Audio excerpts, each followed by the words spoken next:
ஓடி விளையாடு ஓய்ந்திருக்கலாகாது. அதுக்கு தான் சூப்பர் சரவணா ஸ்டோர்ஸ்ல சம்மருக்கு ஆடைகள் வாங்கும் போது அவுட்டோர் கேம்ஸ் ஃப்ரீ. ஓடு ஆடு விளையாடு சூப்பர் சரவணா ஸ்டோர்ஸ் சம்மர் கோடையை கொண்டாடலாம். இப்போ விஜய் வெற்றி பெற்றது தமிழ்நாட்டில் 108 இடங்கள். இப்போ அவருடைய மெஜாரிட்டியை பற்றி பேசுறதுக்கு முன்னால் அது வேறு ஒரு தனி செய்தி. திமுகவினுடைய இந்த தோல்விக்கு காரணம் 2 காரணங்கள். திமுகவுடைய ஓட் பேங்கே முஸ்லிம்கள் தான், திமுகவுடைய ஓட் பேங்கே கிறிஸ்தவர்கள் தான், திமுகவின் ஓட் பேங்கு தற்போது தலித்துகளும் இருந்தார்கள். இந்த 3 பேருமே சிதறி போய்விட்டார்கள். ஆனாலும் முஸ்லிம் வாக்குகளால் திமுகவுக்கு சில முக்கியமாக லாபம் அவர்களுக்கு கிடைத்திருக்கிற விஷயத்தை நம்ம பார்ப்போம். இப்போ காயல்பட்டினம் போன்ற இஸ்லாமியர்கள் வாழுகிற பகுதி, கடையநல்லூர், இப்படி நிறைய ஊர்கள் இருக்கிறது. சென்னையில் 1000 லைட்டு, துறைமுகம், கடலாடி, இல்லையா, இளையாங்குடி, ராமநாதபுரம், இப்படி நிறைய வீடுகள் இருக்கிறது. அதற்கு முன்னால் முஸ்லிம்கள் வாக்குகளை வைத்து கொஞ்சம் அதிக வாக்குகள் போனாலும், தாவேகாவுக்கு இஸ்லாமியர்கள் வாக்குகள், இளைஞர்களின் வாக்கு போனாலும், திமுக காப்பாற்றப்பட்ட முஸ்லிம் வாக்காளர்களால் சிலர் கரையேறி இருக்கிறார்கள். அந்த செய்தியும் நாம் பார்க்க வேண்டும். முதலிலே நான் அந்த செய்தியை உங்களுக்கு தர காத்திருக்கிறேன்.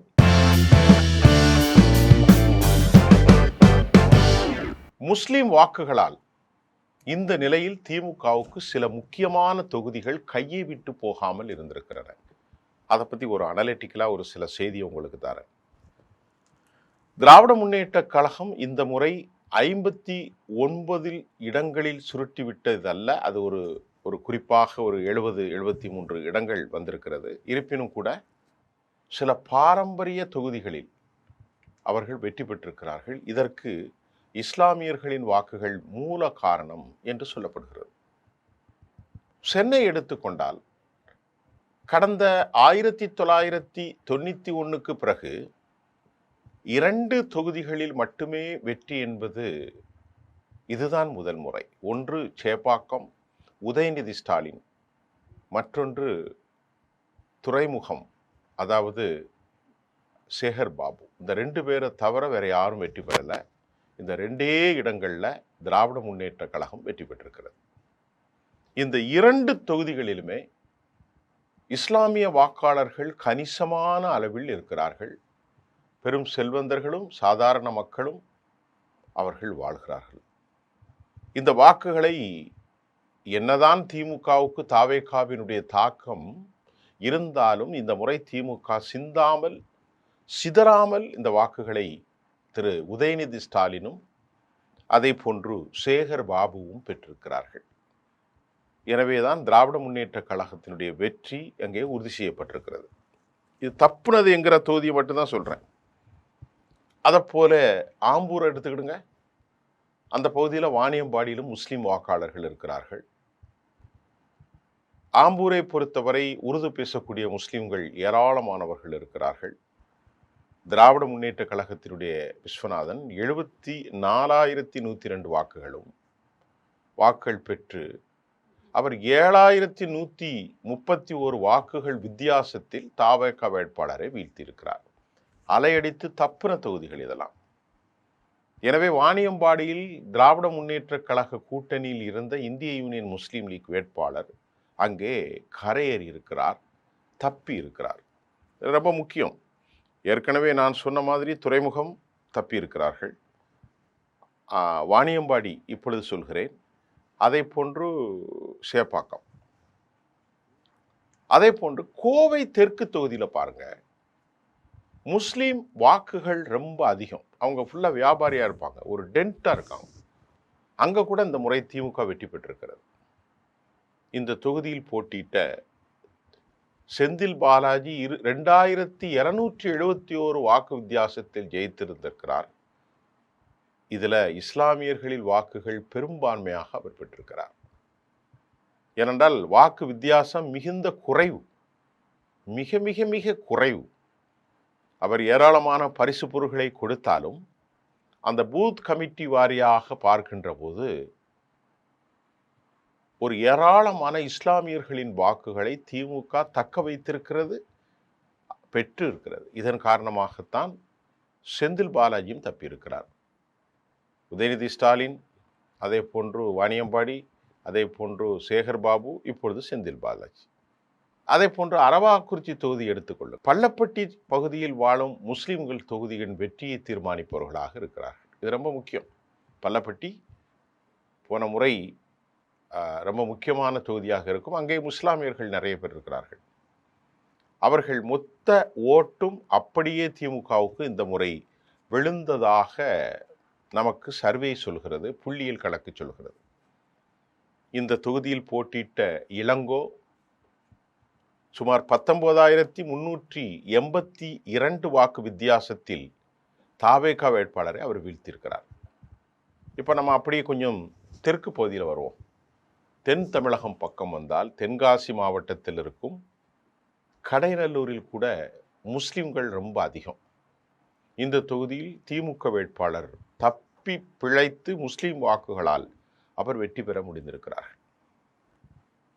அதே போன்று ராமநாதபுரத்தில் 12,459 வாக்குகள் வித்தியாசத்தில் திராவிட முன்னேற்ற கழகம் அந்த வேட்பாளர்களை முஸ்லிம் வாக்காளர்கள் வெற்றி பெற செய்திருப்பதும் மிகுந்த முக்கியம் தரக்கூடிய ஒரு செய்தி.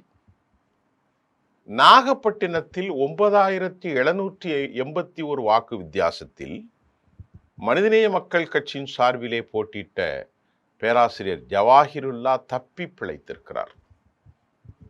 அதே போன்று பாளையங்கோட்டை தொகுதிகளில் 13,805 வாக்குகள் வித்தியாசத்தில் திராவிட முன்னேற்ற கழக வேட்பாளர் அப்துல் வஹாப் தப்பி பிழைத்திருக்கிறார். இது முஸ்லிம் வாக்காளர்களால் மட்டுமே நடந்திருக்கிறது. இது அல்லாமல் வாசுதேவநல்லூர், திருவாரூர், திருச்செந்தூர், இங்கெல்லாம் திமுக முஸ்லிம்கள் ஜெயிக்க வைத்திருக்கிறார்கள். அதாவது வாசுதேவநல்லூர், அதே போன்று திருவாரூர், அதே போன்று திருச்செந்தூரில் அனிதா ராதாகிருஷ்ணன் 7வது முறையாக வெற்றி பெற்றிருக்கிறார். கடந்த இந்த முறை அவர் செல்கின்ற போது காயல்பட்டினத்தில் அவருக்கு கடுமையான எதிர்ப்பு இருந்தது. இளைஞர்கள் எல்லாம் வாக்களிக்க மறுத்தார்கள். இஸ்லாம் இளைஞர்கள் எல்லா இடங்களிலும் பரவலாக இந்த முறை இந்த தாவேகாவின் வெற்றி ஒரு மகிழ்ச்சியான செய்தி என்று சொல்லப்படுவது, மதம் சாதிகள் வேறுபாடு இல்லாமல் இளைஞர்களும் பெண்களும் யுவதிகளும் வாக்களித்தார்கள். அது ரொம்ப முக்கியம். திமுக தான் ஜெயிக்கணும்னு ஒரு கணக்கும் இல்லை, அப்படியெல்லாம் பட்டை போட்டு கொடுக்கல.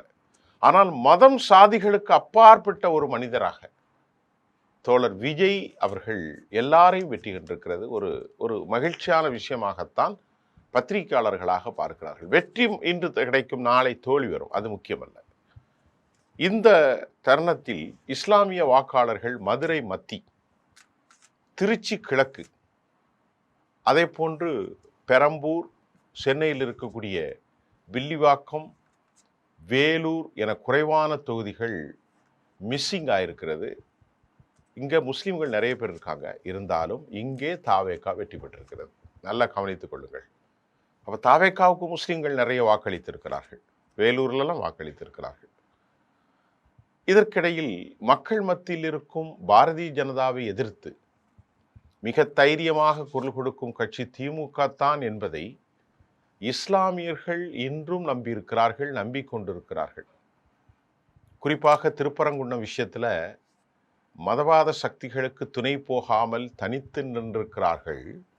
இதெல்லாம் திமுக மீதான நம்பிக்கையை இஸ்லாமியர்களுக்கு அதிகரித்திருப்பதாகவும் கூட, தொடர்ந்து திமுகவின் பலமான வாக்கு வங்கியாக முஸ்லிம்கள் இருப்பதற்கு இது ஒரு காரணம் என்றும் இன்று காலை செய்தியேடுகளில் அல்லது துகள்களின் வாயிலாக வெளியிடப்பட்ட பல கருத்து கணிப்புகள் நமக்கு சொல்லியிருக்கிறது.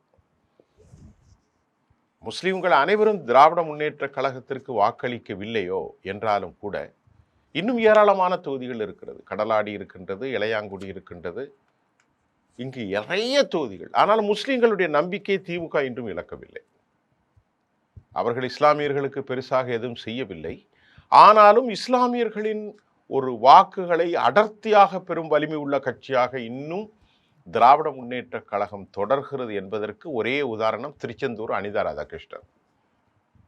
இந்த நான் சொல்லுகின்ற ஏராளமான தொகுதிகள், சென்னையில் சேப்பாக்கம், உதயநிதி ஸ்டாலின், சேகர் பாபு, இதெல்லாம் ரொம்ப முக்கியமான விவகாரங்கள். இது தமிழ்நாட்டின் இன்று காலை கிடைத்த மூல முக்கிய செய்தியாகும். மீண்டும் ஒவ்வொரு செய்திகளாக நான் உங்களுக்கு தரப்போகிறேன். மீண்டும் அடுத்த செய்தியில் சந்திப்போம். நன்றி.